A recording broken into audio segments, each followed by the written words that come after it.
There is a photograph from 1951, a young woman in silver and diamonds. Snow falling outside the palace windows. 2,000 guests inside. A nation watching from beyond the walls. She is 18 years old. She has been sick for months. The dress is too heavy, designed for a girl who weighed more before the fever took her. She can barely stand in it. Everyone called it a fairy tale. Her name was Soraya Esfandiari Bakhtiari. She would be queen of Iran for exactly 7 years. And the story of what happened to her has never quite been told straight. Soraya was born in Isfahan on June 22, 1932, at the English Missionary Hospital, with eyes that people would spend decades trying to describe. Blue-green, they said, like shallow sea over dark rock. Her father, Khalil Esfandiari Bakhtiari, came from one of Iran's most powerful dynasties, tribal nobility whose grandfather had led the constitutional revolution, whose uncle sat in the Senate. Her mother, Eva Karl, was German. Born in Russia, raised in Moscow, educated in Berlin. Two people from entirely different worlds who met in the neutral territory of Europe and had a daughter who inherited the best and most complicated of both. Soraya grew up between continents, between languages, between expectations that had no common ground. Isfahan in summer, heat and dust and the weight of family name. Berlin in peacetime. Parks and afternoon light and a freedom that Persian court life had no word for. She learned French and German alongside Persian. She wrote poetry. She played Sleeping Beauty in a children's theater near one of Berlin's lakes. And even then, at 7 or 8 years old, she thought being kissed awake by a prince sounded extremely pleasant. She had not yet learned how complicated princes are. By her teens, she was being educated at finishing schools in Switzerland. Languages, deportment, the quiet curriculum of a girl being prepared for a life nobody had quite named for her. At 16, she was in London, studying English, completely unaware that her photograph was being circulated in a palace on the other side of the world. Tehran, 1948. Mohammad Reza Pahlavi, Shah of Iran, needed a wife. His first marriage, to Princess Fawzia of Egypt, had ended badly. No son, no heir. She had returned to Cairo with their daughter, and the Shah was 32 years old, ruling alone, and under pressure from every direction. His mother moved quickly. Queen Taj Al-Muluk consulted family connections, requested photographs, circulated names through the network of Persian nobility. A name came back. Soraya. A girl in Europe. Apparently remarkable. A photograph reached Princess Shams, the Shah's elder sister, who was in London at the time. She looked at it and sent word to Tehran. She had found Iran's next queen. Nobody asked whether Soraya wanted to be found. She was invited to Tehran with her father. A casual visit, they said, just to see the palace. But everyone understood what it really was. An audition. She arrived at 16, stepping into marble and gold and hundreds of watchful eyes, terrified in a way she was too well trained to show. Then the Shah walked in, 32 years old, military uniform, a man who had spent his whole life being looked at and learned to keep his real self somewhere unreachable. But there was something in him, a loneliness that Soraya, who had spent her life between worlds and belonged fully to none of them, immediately recognized. She would later describe him as magnificent. He was struck too, not just by her face, though her face was extraordinary, but by something harder to name. She didn't flatter. She didn't perform. She looked at him directly. The next day he sent word to her father. He wanted to marry her. Immediately, Khalil asked his daughter carefully, "This is a decision you cannot undo." Soraya, 16 and in love with the velocity of it all, said yes. She had no idea what she was agreeing to. They were engaged in 1950. The wedding was set for December. Then Soraya fell ill with typhoid fever, bedridden for weeks, burning, barely able to sit up. Palace stories say the Shah visited her every day, leaving a jewel on her pillow each time. Whether that is history or mythology doesn't quite matter. It is the kind of story people wanted to believe about them. A new date was set, February 12, 1951. That morning, snow fell on Tehran. Heavy, unexpected snow. In a city where snow was rare, people called it a divine blessing. a sign from heaven on the Union. Inside the palace, they were scrambling. The building was freezing. Dozens of wood-burning heaters could not fight the drafts. The court doctor looked at Soraya, still fragile from months of illness, and insisted on woolen undergarments beneath the gown. Anything to keep her warm enough to stand. The gown was its own problem. Christian Dior had designed it in Paris, but it had been made for a girl who no longer existed. After the fever, Soraya was too thin for it. The dress hung wrong and its embroidery made it crushing to wear. There was no time to alter it properly. She would have to manage. 2,000 guests filled the palace. 1.5 tons of flowers had been flown in from the Netherlands. Stalin sent a mink coat and black diamonds. Truman sent an engraved crystal bowl. King George VI sent silver candlesticks. Every gift freighted with political calculation dressed as goodwill. Soraya stood beside Mohammad Reza in that heavy dress, shivering beneath the wool, smiling for cameras that would send her face to front pages across the world. She was 18 years old. She was becoming queen of a country she was still learning to understand. The snow kept falling throughout the ceremony, throughout the reception, throughout her first night in a palace that would never quite feel like home. Everyone said it was a blessing. Inside those walls, warmth never quite arrived. The Shah's mother had a way of making a new wife feel like an intruder. She had done it to Fawzia. She did it to Soraya. Queen Taj el-Muluk waged her campaign through the weapons of the powerless. Petty humiliations, sideways comments, the accumulated weight of 1,000 small exclusions. The Shah's sisters joined in, murmuring about Soraya's German blood, her Catholic upbringing, her European way of holding a teacup.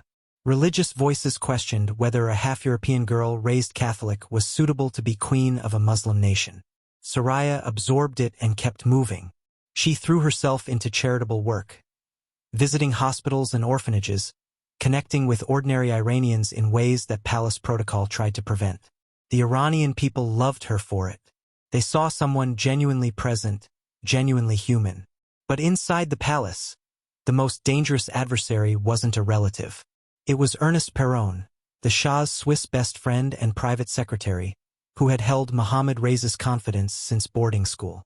Every morning the two men met in French to discuss affairs of state. Perron's counsel carried more weight than anyone else's, including the queen's. Soraya described him as a man who detested all women, cunning, perfidious, a figure who spread discord the way a gardener spreads seed. Then came the political crisis that would test the marriage more than any of it. In 1951, Prime Minister Mohammad Mossadegh moved to nationalize Iran's oil industry. The country fractured. The Shah, constitutionally inclined toward inaction when confronted with genuine risk, fell into paralysis and depression. He withdrew. He agonized. He could not bring himself to act. Soraya watched and made a decision. She confronted him directly. Stop this. Act like a king. In August 1953, a coup attempt against Mossadegh initially failed. The Shah fled Iran. He and Soraya escaped to Rome together, waiting in a hotel to learn whether there was still a throne to return to. Then the operation succeeded. The coup held. Mohammad Reza returned to Tehran in triumph. Soraya had pushed him toward that decision. It was one of the most consequential political acts of her life. History has largely forgotten she made it. The pressure started quietly. Questions from the Queen Mother. Comments from the Shah's sisters. Then it stopped being quiet. Soraya and Mohammad Reza both wanted children. Month after month, year after year, nothing happened. She traveled to clinics in Switzerland and France, consulted the best doctors money could reach. Treatments were tried. Hopes were raised and cancelled. The court whispered, "The queen is barren. What good is a queen who cannot continue the dynasty?"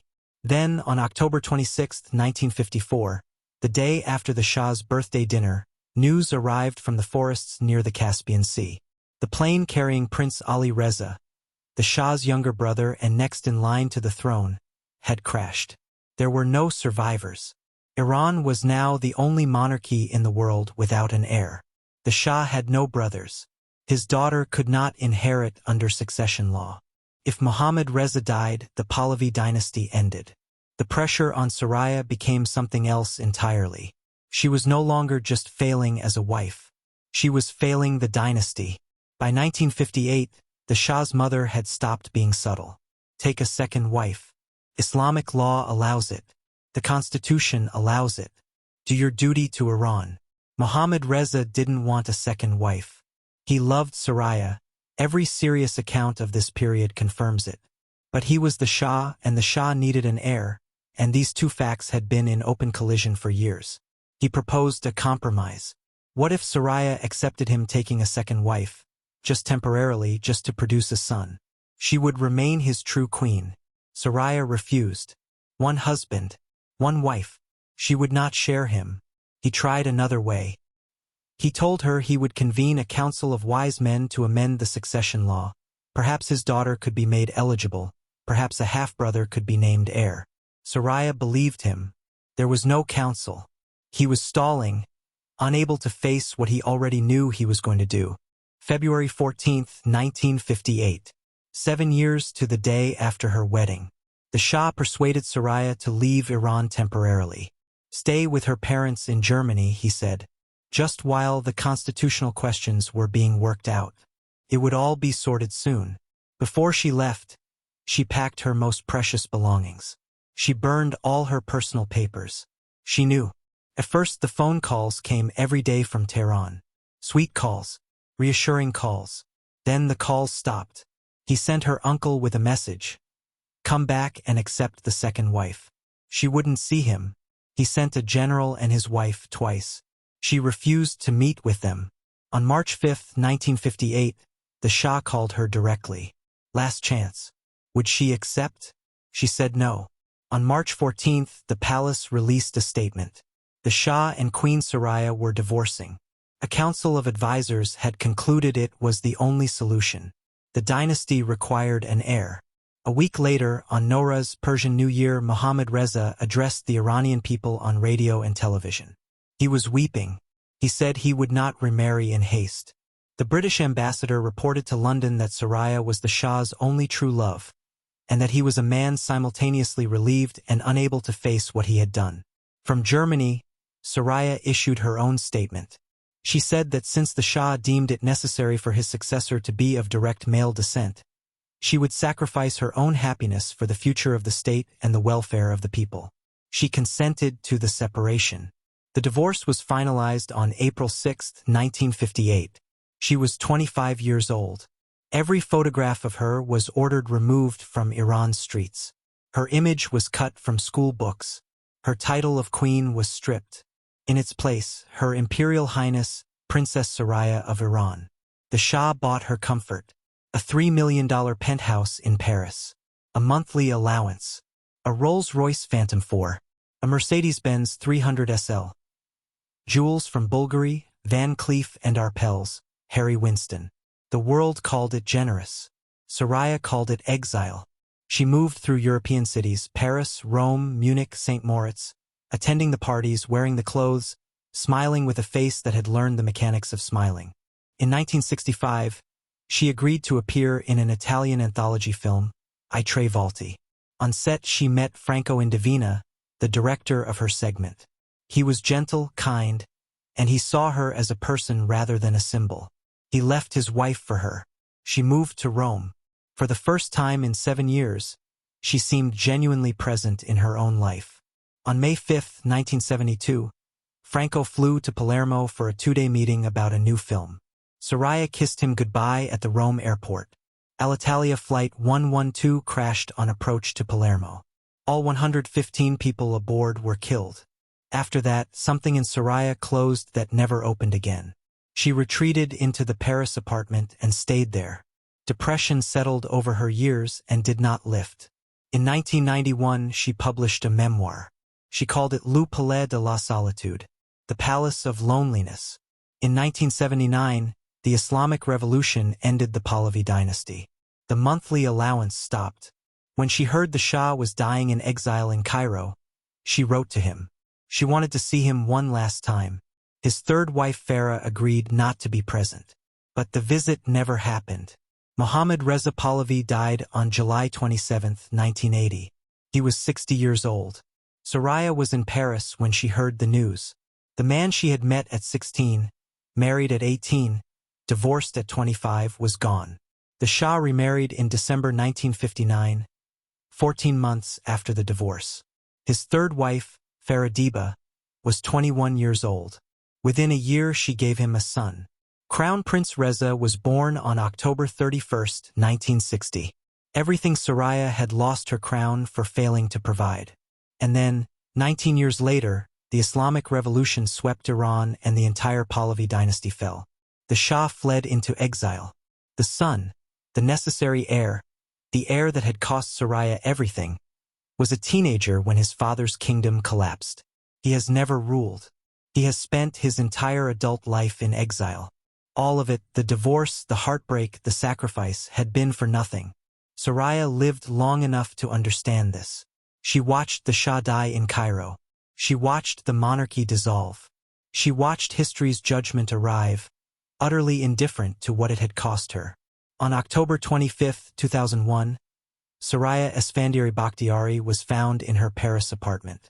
She was 69 years old. No cause of death was ever made public. No autopsy released. A week later, her brother Bijan died. He had been her last family. The grief was more than he could carry. She was buried at the Westfriedhof Cemetery in Munich, beside her parents. A French songwriter wrote a song after her divorce. Je veux pleurer comme Soraya. I want to cry like Soraya. It became a hit. A rose was bred in her name. The Empress Soraya. Her jewels went to auction. The diamonds sold for millions to collectors who would never know the weight of wearing them. She deserves to be remembered for what she did. For her genuine care for Iran's poor, for her counsel during the Mossadegh crisis, for refusing to be made smaller, for loving a man who could not, in the end, choose her. She is mostly remembered for what she couldn't do. The heir who cost her everything never inherited anything. The snow that fell on her wedding day was not a blessing. It was just snow. And Soraya Esfandiari Bakhtiari was not a fairy tale.